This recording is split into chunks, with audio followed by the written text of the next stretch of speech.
let's go for a walk.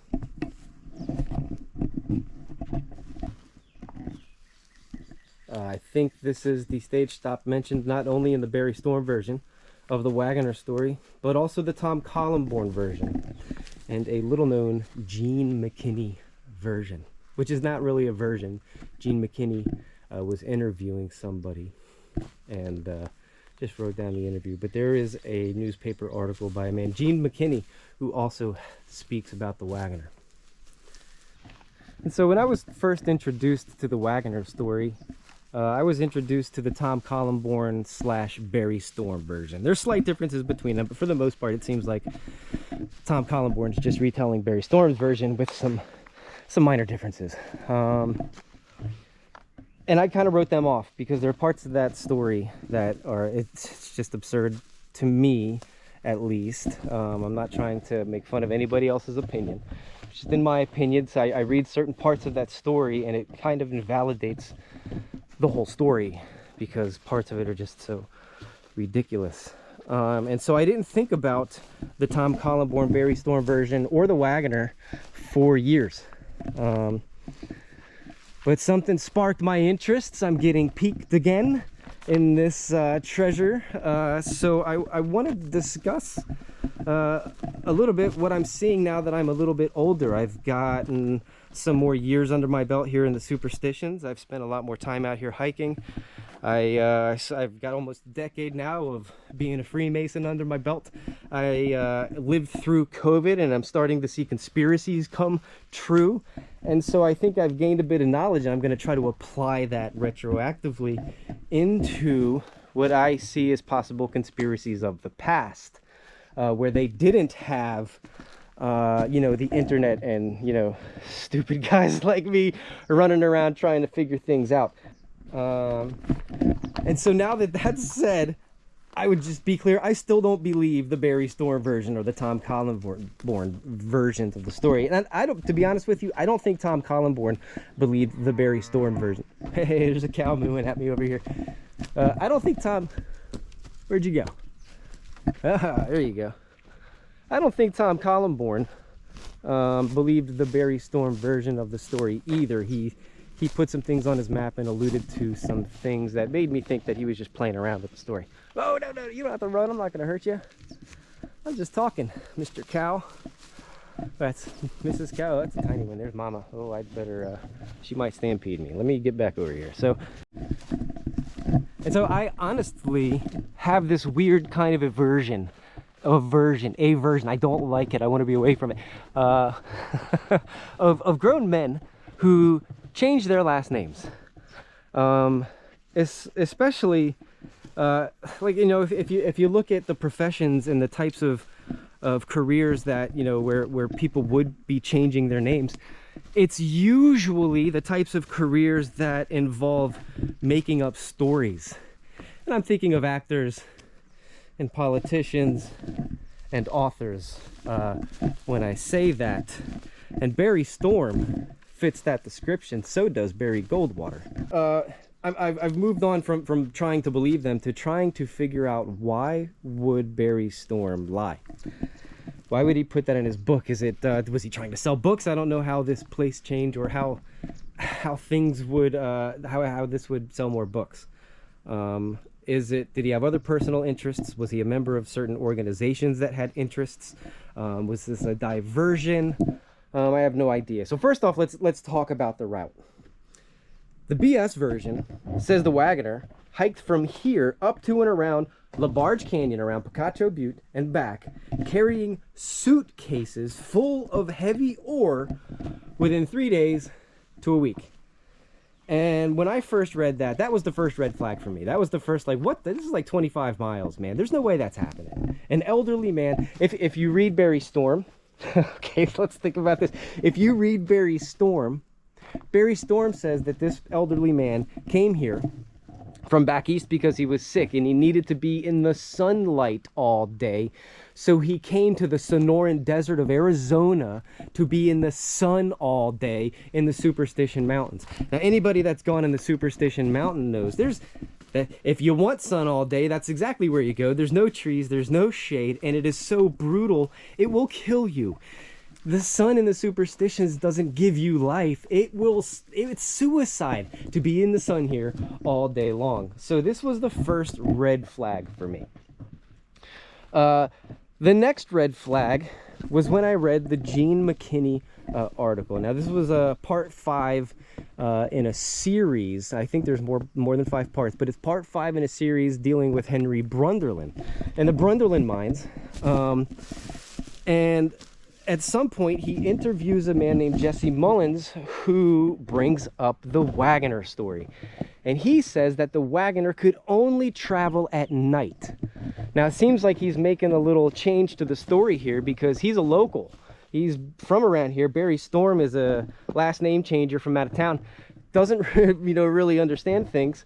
And Jesse Mullins is a local and realizes if you tell people that he came here to be out in the sun all day, nobody's going to believe that. Like, people are eventually going to get hip to that. So he changes the story to say that the Wagoner only traveled at night. He was so sick that the sun would be detrimental to his health, and that the Wagoner only traveled at night.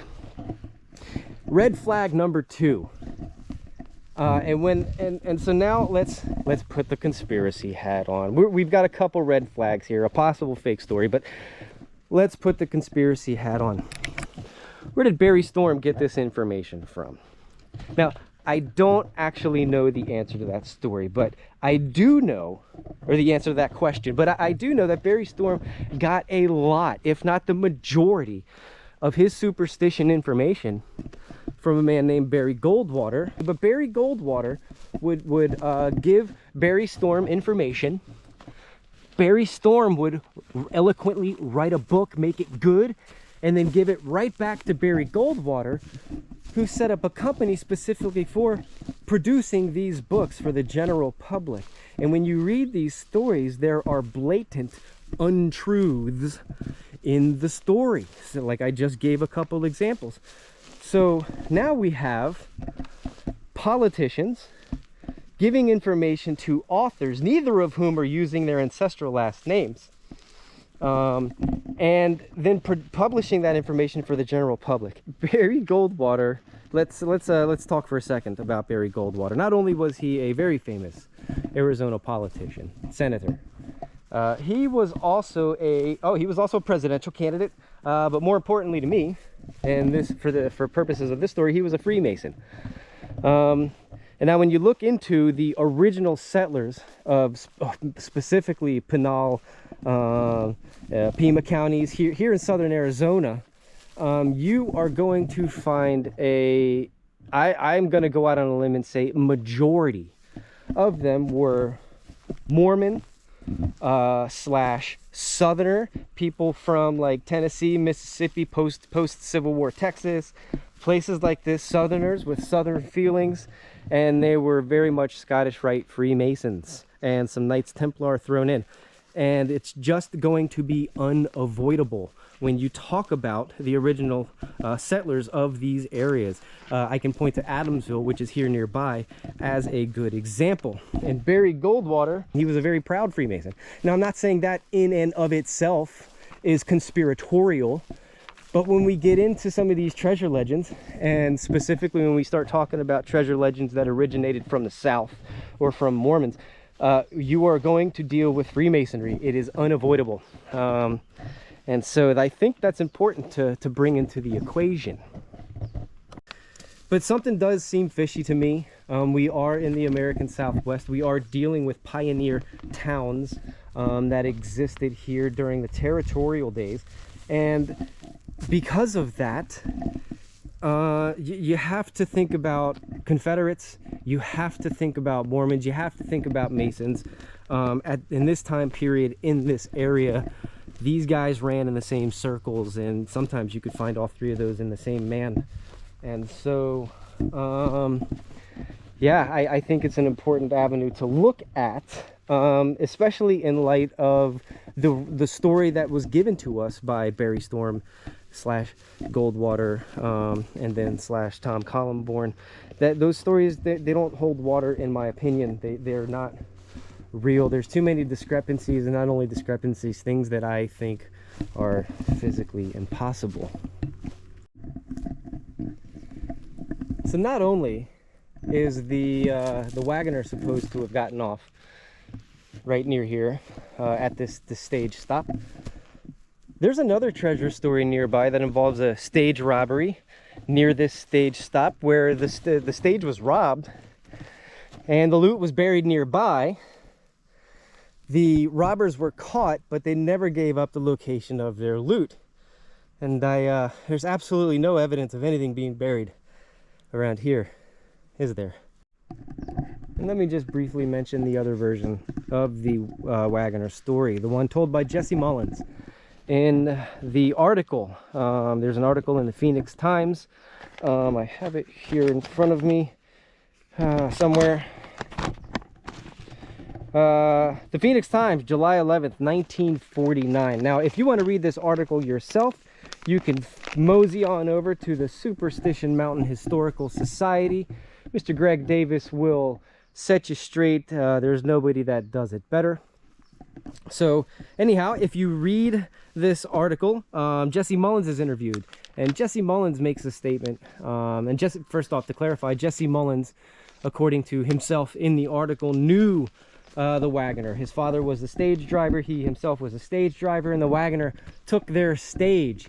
And he said that even when he was 15 years old, in the prime of his youth, Jesse Mullins would not have been able to hike from this stage stop all the way up to and around Picacho Butte into LaBarge Canyon, done a little bit of mining, even if it was already pre-mined and all he had to do was fill his suitcases full of heavy ore and then lug it all the way back. There's no way he could have done it within a week, let alone 3 days. And this has been my contention from the very beginning. And so I have to stand in agreement with Jesse Mullins, and even more importantly, the fact that I personally believe that this part of the story is not only absurd, it's a blatant lie. It invalidates to me the route entirely. Nobody walked that route, and more importantly, the end point of that route, where they tell you the gold is in my opinion invalidated. Now, I can't say that 100%. I haven't walked it yet. I will walk it. It's about 110 degrees here during the day, so I ain't walking it anytime soon, but I will walk it. I would look forward to those videos, and I say videos because it's gonna be a week's worth of hiking. I don't think I'm going to make that in a short 10-minute video. Maybe I can, but I'll do that later. But for the time being, I am confident and resting on the idea that that's a lie. Nobody walked that route, and because it's a lie, that means that there's either Barry Storm thought that was going to bring, and so this doesn't make any sense. Barry just wanted to bring, he was interested in the area up there in that part of the Superstitions, so he made all of his stories about that area. Now, wouldn't that bring all the boys to the yard, as they say? Wouldn't that bring everybody to your spot? Wouldn't that be the opposite thing that you'd want to do? I don't think he's putting things this untrue in his book without having a reason. It's not just some made-up, we're going to get the masses to believe elderly gentlemen can hike 25 miles in 3 days through the Superstitions. So I think there's something to it. Anyhow, I hope you enjoyed your tour of the Queen Creek stage stop.